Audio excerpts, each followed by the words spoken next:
ሙሐመድ ኢብኑ ሰማዓ የሚባሉ ከቀደምቶች መሃል አንዱ የሆኑ የአላህ ባሪያም 40 ዓመት ሙሉ ተክቢረተል ኢሕራም ሳያልፈኝ ቆይቻለሁኝ። አንድ ቀን ብቻ ነው ሶላተል ጀማዓ ያመለጠኝ፣ ያውም እናቴ የሞተችበት ቀን ሆኖ ነው። ለ40 ዓመት ሙሉ ተክቢረተል ኢሕራም አልፎኝ አያውቅም። አንድ ቀን ግን አለፈኝ፣ እሱም እናቴ ሞታ ነው። ይሄን ለመካስ ያን ሶላት 25 ጊዜ ደጋግሜ የሰገድኩትና ተኛሁኝ። ከተኛው በኋላ በህልሜ ድምፅ ሰማሁኝ። 25 ጊዜ መስገዱንስ ሰግደሃል? ምክንያቱም ሶላተል ጀማዓ በ25 እንደሚባዛ ተነግሯል። አንድ ሰው ለብቻው ሲሰግድ አንድ አጅር ነው የሚያገኘው። በጀማዓ ከሰገደ ከ25 ከ27 ያገኛል። በጀማዓ ያለፈኝን ለብቻዬ 27 ጊዜ 25 ጊዜ ሰግጄ አካክሳለሁ ብለው ሰገዱና ተኙ። ከተኛው በኋላ በህልሜ ድምፅ ሰማኋል። ምን የሚል? 25 ጊዜ መስገዱንስ ሰግደሃል። ነገር ግን በጀማዓ ሲሰገድ በጋራ አሚን ሲባል መላኢካ አብሮ አሚን ይላል ተብሏል። የሱ አሚን ከመላኢካ አሚን ጋር የገጠመለት ሰው ወንጀሉ ይራገፋል ተብሏል። የመላኢካውን አሚንስ በምን ትተካዋለህ የሚል ድምፅ ሰማሁኛል።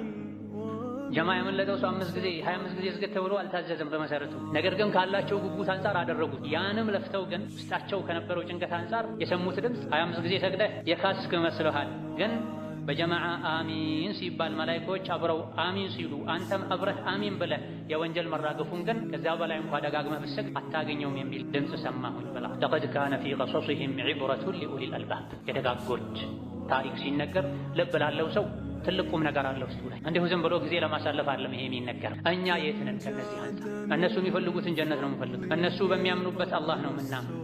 እነሱ የሚፈሩትን እሳት ነው የምንፈራው። ነገር ግን አይነት ተራ ሚነት ቱረያን የአፈርና የከዋክብት ያክል ተራርቀን ያለ ነው። ይሄን ሁሉ ከማድረጋቸውም ጋር ይፈሩ ነው። በዚህ ልክ ሶላት ላይ ጠንካራ የነበሩ የህይወታቸው መጨረሻ አካባቢ ላይ ፈርተዋል፣ ተጨንቀዋል፣ ተረብሸዋል። ምን ነው ምን ሆነህ ነው?